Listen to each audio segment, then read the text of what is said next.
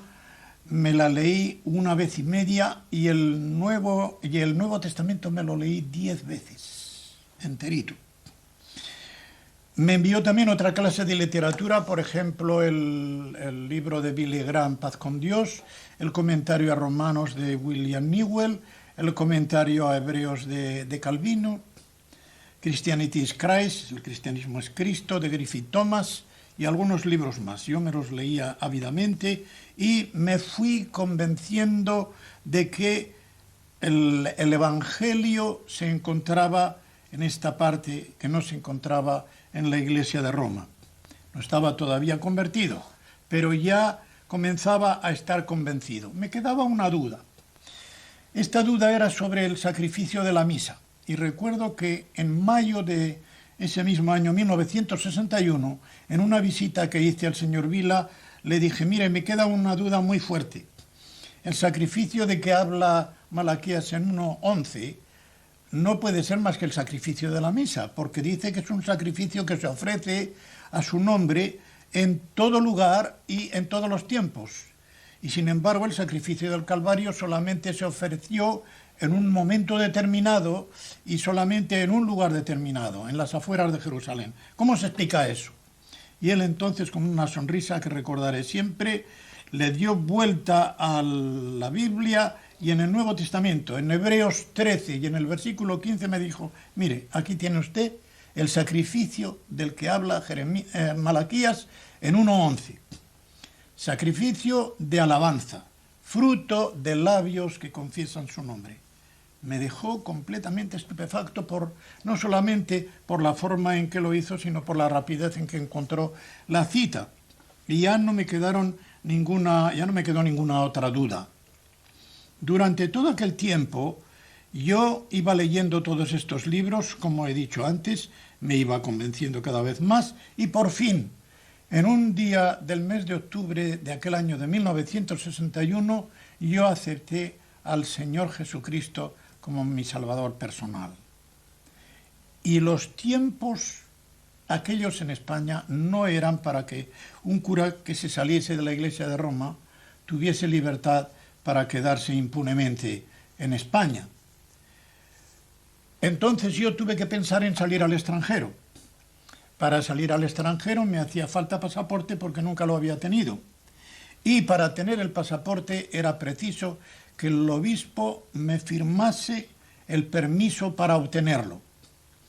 Subí entonces a Palacio, esto era antes de Navidad porque yo quería salir en las vacaciones de Navidad y así me esperaban en Inglaterra también en las vacaciones de Navidad y le dije al vicario general que quería ver al obispo. ¿Para qué? Digo, es que querría tener pasaporte para salir al extranjero.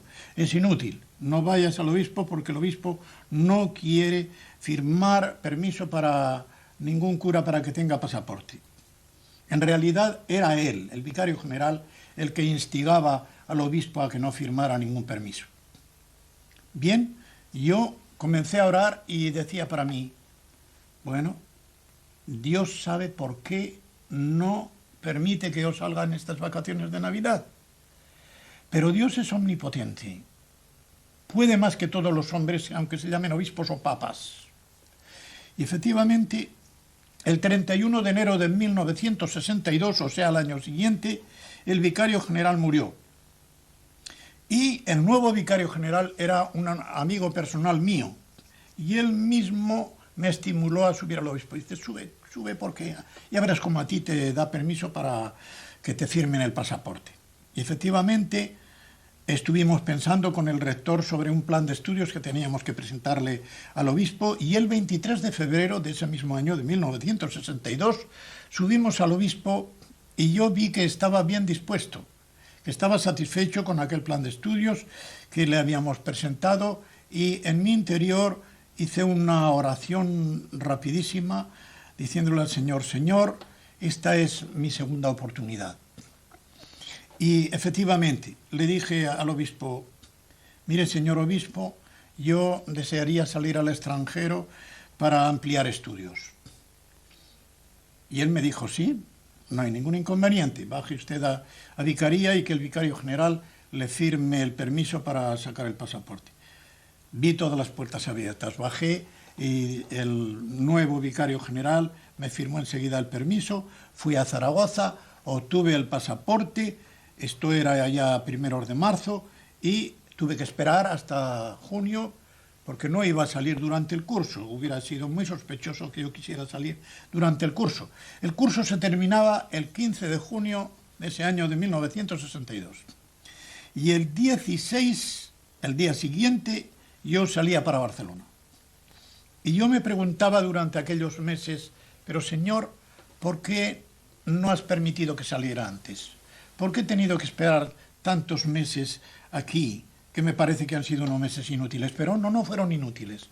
No fueron inútiles porque primeramente yo tuve oportunidad de predicar el verdadero evangelio desde el púlpito de mi catedral y desde los púlpitos de las iglesias a que me invitaban, con toda sencillez, con toda pureza y sinceridad, con tal de no atacar a ninguna persona. Yo no tenía que por qué atacar al Papa, ni a la Virgen María, ni los sacramentos, ni el sacrificio de la misa, sino solamente exponer el verdadero evangelio. Y eso sí que lo pude hacer durante todo este tiempo. Puedo decir que el libro de Billy Graham, Paz con Dios, lo prediqué 3 o 4 veces en distintas iglesias. Y nadie se daba cuenta porque, incluido el propio obispo, decían, bueno, este señor es el predicador oficial de la diócesis, es el profesor de teología dogmática, sin duda que él sabe lo que se dice, él está diciendo lo que es cierto, lo que es verdad, lo que es ortodoxo. Y la segunda oportunidad, muy grande también, fue que pude explicar a mis discípulos de teología pasajes de la epístola a los romanos con base en el comentario a Romanos de William Newell. Un día subí con el comentario de William Newell a mi clase, allí estaban los 21 alumnos, algunos de ellos iban a cantar misa, como suele decirse, o sea, ordenarse de sacerdotes al final de aquel año, otros al año siguiente, otros después de 2 años, etc. Y lo primero que les dije, mirad, traigo un libro protestante. Se les abrían los ojos. Oh, a ver, diga. Digo, mira, es un libro, como sabéis, por el derecho canónico prohibido por la Iglesia. Según el derecho canónico, estos libros prohibidos no se pueden leer, ni comprar, ni vender, ni pasar a otros, ni retener. Pero, curiosamente, el derecho canónico no prohíbe oír. Y como yo tengo permiso para leer, y entonces saqué el documento de permiso del señor obispo para leer libros prohibidos, y vosotros no tenéis ninguna prohibición para oír, entonces todo va bien. Sin embargo, aquellos chicos persistían.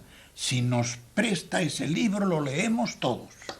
Eso quiere decir que estaban dispuestos a incurrir en la excomunión, que no les importaba ser anatema. Yo no sé lo que habrá sido de ellos.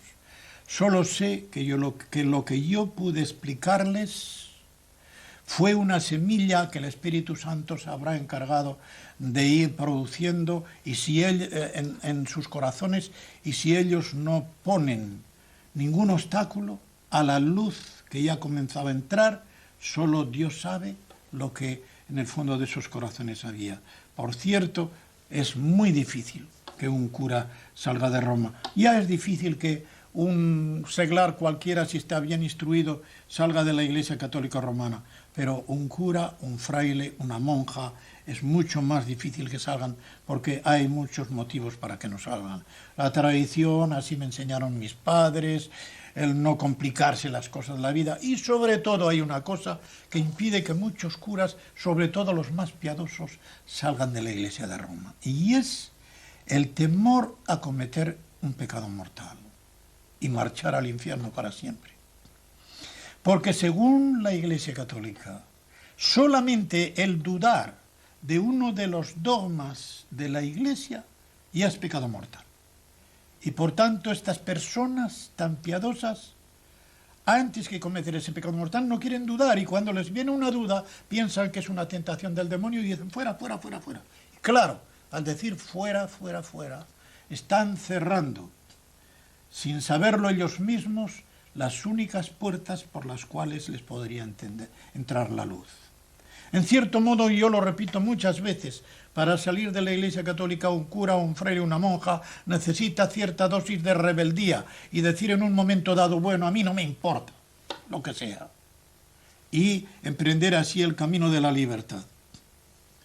Bien, pues yo, después de todos estos meses en que, como he dicho, el Señor me dio oportunidad para predicar el verdadero evangelio y para enseñar a mis discípulos la doctrina verdadera acerca de la justificación por la fe con base en comentarios evangélicos, ya me dispuse a salir para Barcelona y llegué a Barcelona el 16 sábado de junio de 1962 por la noche.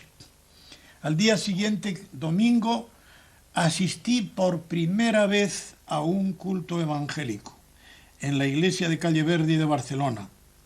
Todo lo que yo oí y vi me encantaba. La sencillez del culto, la predicación del pastor, todas las oraciones que se elevaban, todo aquello me encantaba. Y aquella misma tarde en Tarrasa tuve la oportunidad de dar mi primer testimonio, que fue recogido entonces en cinta magnetofónica, y después yo lo puse por escrito en mi librito Mi Camino de Damasco, del cual tengo aquí la tercera edición. Escribí, pues, llegué primero a Londres, a Inglaterra, después de haber encomendado al mayor amigo que yo tenía en Barcelona que echase 5 cartas al correo al día siguiente, 22 de junio de 1962, si yo no le había llamado por teléfono desde la frontera a medianoche. Esas cartas iban dirigidas, una al obispo, otra al presidente del Cabildo, o sea, al presidente de los canónigos, otra a un familiar mío, otra a otro familiar, y así sucesivamente. En la más importante, que era la carta al obispo, yo le decía, citándole de la epístola a los Gálatas, capítulo 1, versículos 8 y 9, donde dice: pero aunque nosotros o un ángel del cielo os anunciare un evangelio diferente del que os hemos predicado, sea anatema. Otra vez lo repito, dice Pablo: si aun nosotros o un ángel del cielo os predicare un evangelio diferente del que os hemos anunciado, sea anatema. Y yo le cité estos versículos al obispo y le decía: mire, señor obispo, yo no temo el anatema de los hombres, solo temo el anatema de Dios. Y también le digo una cosa: en el día del juicio de una cosa no se va a arrepentir, de la confianza que puso en mí al otorgarme el permiso para que me firmaran el pasaporte. A mí precisamente, que iba a salir de la Iglesia de Roma y al que usted después tuvo como hereje y como hijo de perdición. De eso no se va a arrepentir. El obispo telefoneó inmediatamente al arzobispo de Barcelona, y el arzobispo de Barcelona movilizó la policía para ver si me encontraban por algún lugar, pero no me encontraron. Esto yo lo sé porque cuando yo escribí mi testimonio en Mi Camino de Damasco, un profesor de teología que había sido discípulo mío y después compañero como canónigo en la catedral y como profesor de teología dogmática en el seminario, escribió otro libro contra el mío, con interrogantes, titulado Tu Camino de Damasco. Y el prólogo de este libro lo escribió el propio obispo. Y era el obispo el que decía: cuando yo recibí una carta del señor Lacueva diciendo que salía de la Iglesia de Roma, etcétera, etcétera, no citó, por supuesto, los versículos de Gálatas. Yo me puse en comunicación con el arzobispo de Barcelona, pero ya era tarde. Claro que era tarde. El obispo de Tarazona recibió mi carta cuando yo llevaba ya 2 días en Inglaterra. Llegué pues a Inglaterra al puesto que ya me habían determinado en una determinada misión en la cual yo iba a trabajar dando 2 mensajes por semana para Radio Montecarlo y Radio Elba, y luego había de ir por todas las iglesias de distintas denominaciones dando testimonio. En esta forma yo pasé cerca de 2 años, dando mensajes 2 veces por semana y luego yendo por todas las iglesias, tanto bautistas, congregacionales, presbiterianas, anglicanas, pentecostales, de toda clase de ellas fui dando este testimonio que para mí se fue convirtiendo en un disco rayado. Siempre diciendo lo mismo, para mí era un rollo que ya hasta llegaba a fastidiarme finalmente, para decir siempre lo mismo. Cuando yo llegué a Inglaterra, yo le dije al secretario general de aquella misión, pero mire, si yo estoy dando sin recibir, yo tenía que estar aquí estudiando durante algún tiempo en un colegio bíblico antes de ponerme a este ministerio. Y él me decía, usted no tiene que ir a ningún colegio bíblico, usted sabe ya bastante, sabe más que todos ellos. Yo le decía, pero por favor, yo sabré tanto como cualquiera de ellos acerca de la Iglesia Católica Romana, pero acerca del Evangelio, como suele decirse, yo estoy en pañales, yo tenía que estar estudiando. Y no era yo solo el que se lo decía. Recuerdo que al terminar un culto en una iglesia en Torquay, el señor John Sabes, que había sido misionero y que hablaba correctamente el español, me dijo, mire, cuando Pablo salió al ministerio, ya había pasado 3 años en el desierto de Arabia. Si usted no pasa un tiempo razonable de la forma en que lo pasó el apóstol Pablo, todo su futuro ministerio se va a resentir. Aquello fue como una profecía, porque verdaderamente mi ministerio se iba a resentir. Se iba a resentir, no solamente se iba a resentir de que no daba el fruto que debería haber dado si hubiese estudiado y hubiese meditado y hubiese tenido tiempo para orar, etc., sino que me puso en una confusión tremenda, porque sabiendo poco del Evangelio había muchas cosas que me confundían. La confusión era causada por un conjunto de factores que voy a enumerar. El primer factor era el choque de culturas, porque yo había salido de un país mediterráneo, de la cultura hispánica tan diferente de la cultura inglesa, y de sopetón me encuentro con una cultura tan diferente. Me encontraba en un medio que no había sido el mío. Todo era diferente allí, absolutamente diferente. Segundo, era la división denominacional, con falta de un elemento de unión. Tantas iglesias, tantas confesiones, tanta división, yo no entendía aquello. Yo decía, pero en la iglesia de Roma teníamos más unidad. Aquí encuentro más ortodoxia, pero allí teníamos más unidad. ¿Qué pasa aquí? ¿Qué pasa aquí? Tercero, era la dificultad que tuve en adaptarme al estado matrimonial. En el año 1963, un año y algo más después de haber llegado a Inglaterra, había contraído matrimonio con la que es mi esposa. No estaba preparado para el estado matrimonial porque ya tenía para entonces 52 años, había estado 28 años de cura, ni menos que podía estar yo preparado para una cosa como esa.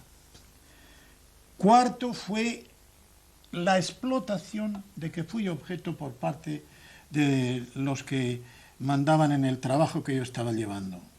Se me trataba como una máquina. Yo tenía que hacer cierta cantidad de mensajes. Tenía que salir, por ejemplo, a predicar en otros lugares, como tuve que salir a Irlanda del Norte durante 6 semanas seguidas y ya estaba casado. Tuve que preparar todos los mensajes correspondientes a esas 6 semanas. Y luego, durante esas 6 semanas, saliendo a predicar a los lugares más remotos de Irlanda del Norte, volver a las 2 de la madrugada y al día siguiente lo mismo.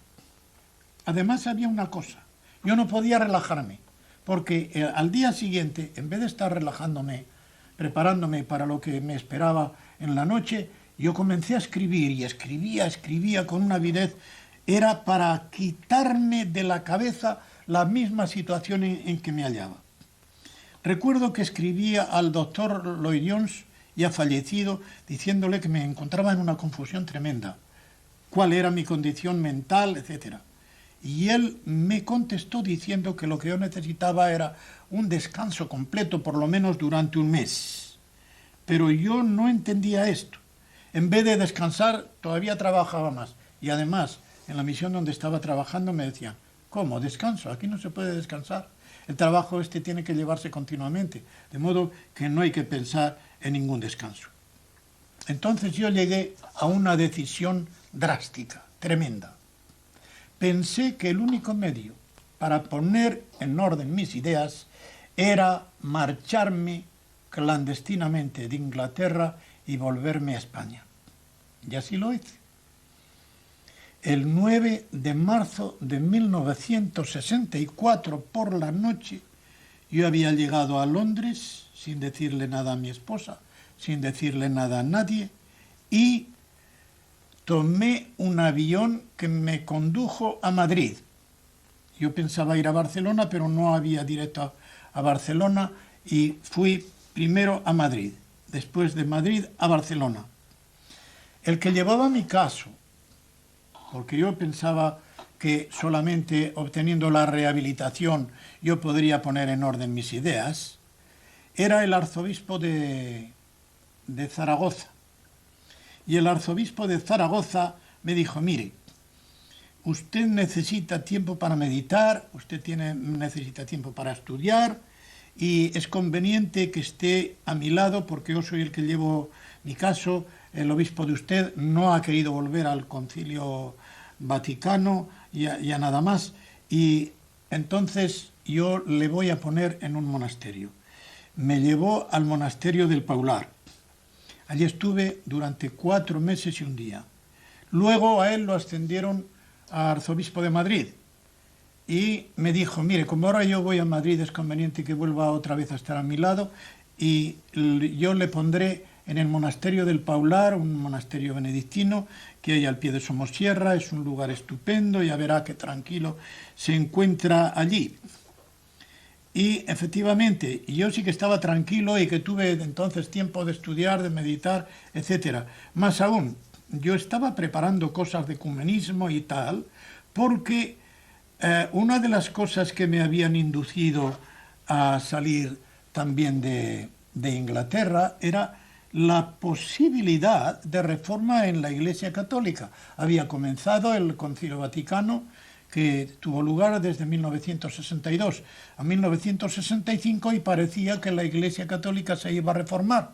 Y yo decía, en vez de salir de la Iglesia Católica, ¿por qué no me quedo dentro para contribuir a su reforma? Estaba equivocado porque la Iglesia Católica no puede reformarse en este sentido.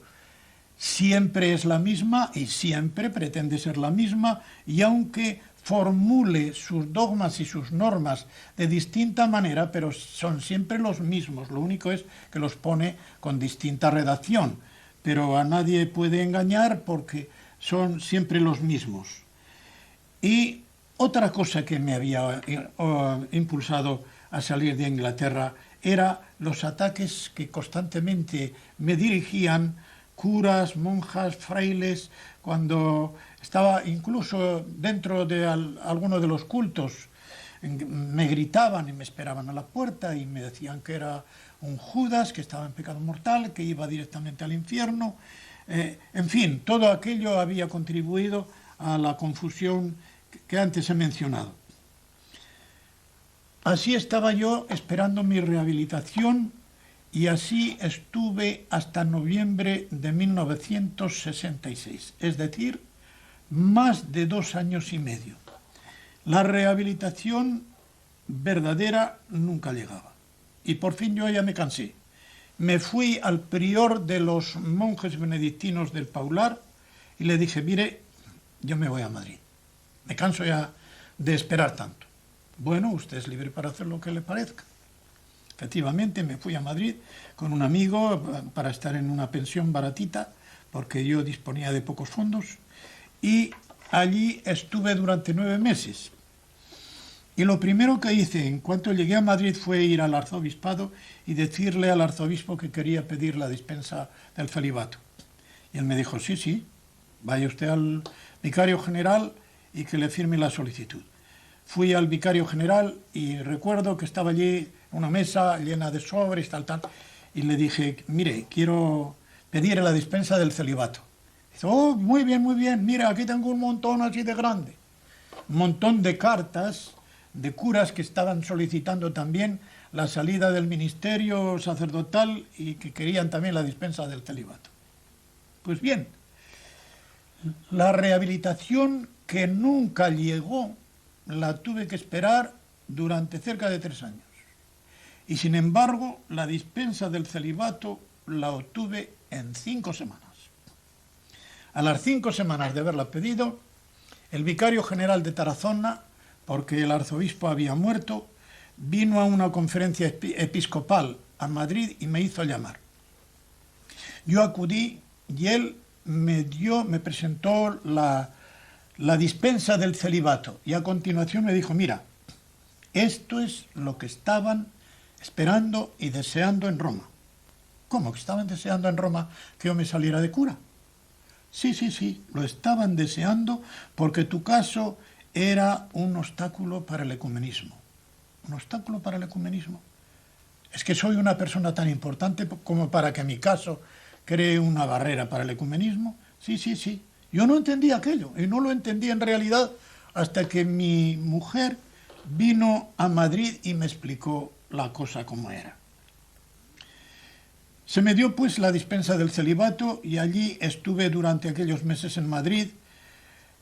No encontraba trabajo.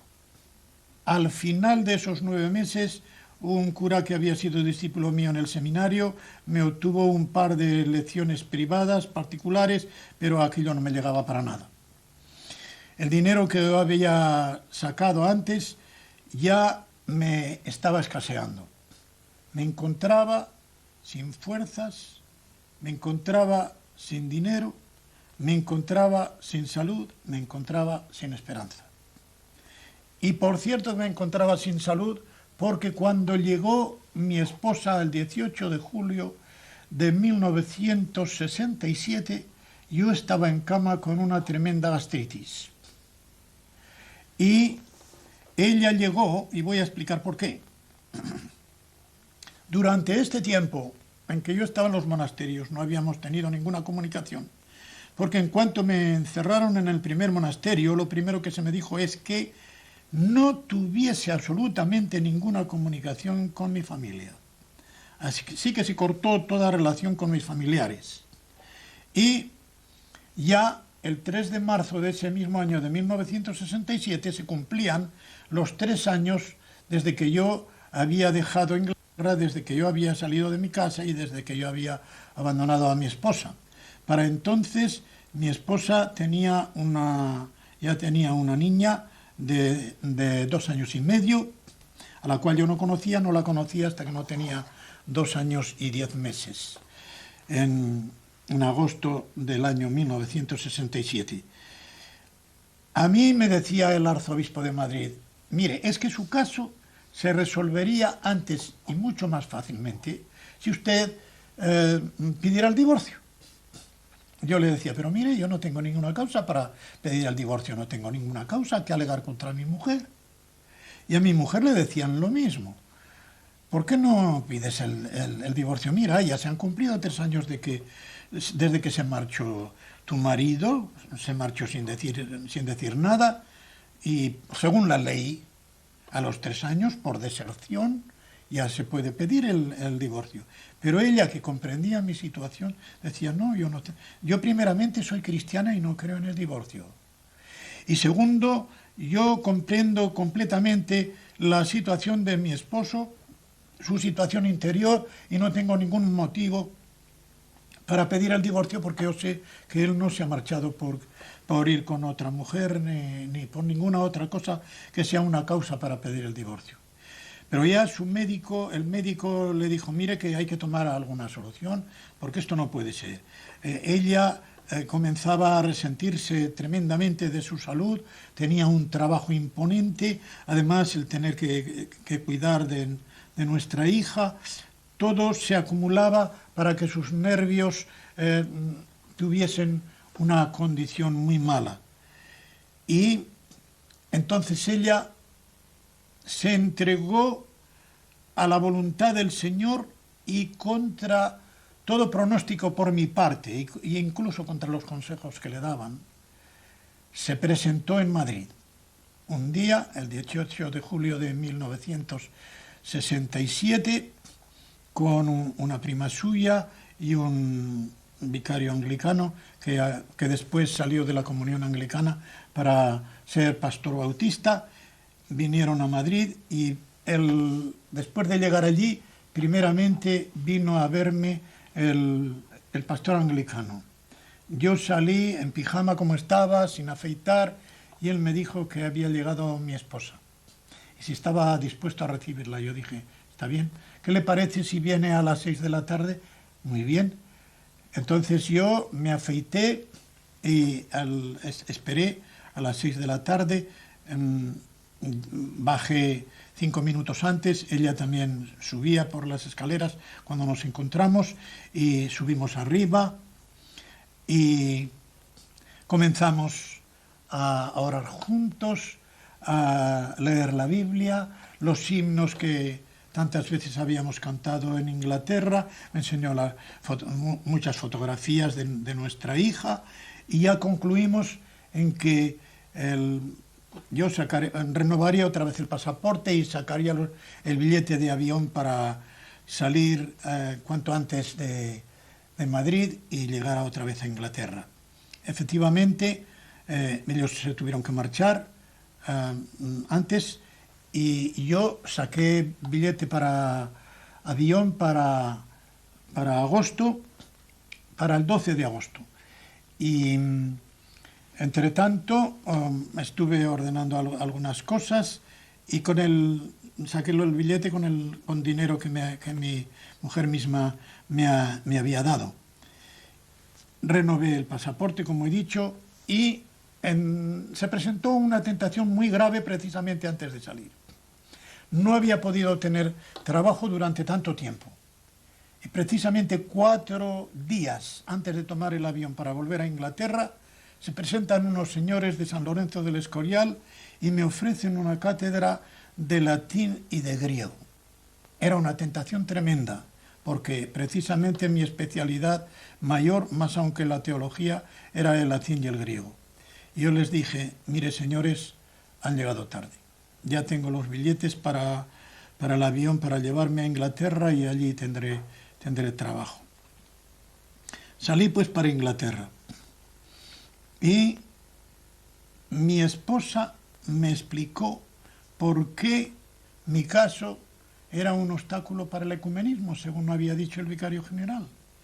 Y es que ella, cuando yo la abandoné, escribió una carta al Papa, explicándole que estábamos casados legalmente en Inglaterra y que yo la había abandonado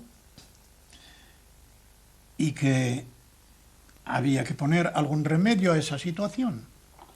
Y el Papa les dijo a los cardenales de la curia que tuviesen cuidado porque era un obstáculo para el ecumenismo. Así se explicaba que yo no entendiese. Cuando el vicario general de Tarazona me entregó la dispensa del celibato y me dijo que eso es lo que esperaban en Roma, yo no lo entendía. Pero cuando mi esposa me explicó el porqué, la carta que él ya había escrito al Papa, fue cuando lo entendí. Después de todo lo que acabo de referir, solo me resta decir a mis oyentes: los caminos de Dios son insondables. Nuestros caminos son desviados por muchas razones. Primeramente, en nuestro corazón anida todavía el pozo del pecado.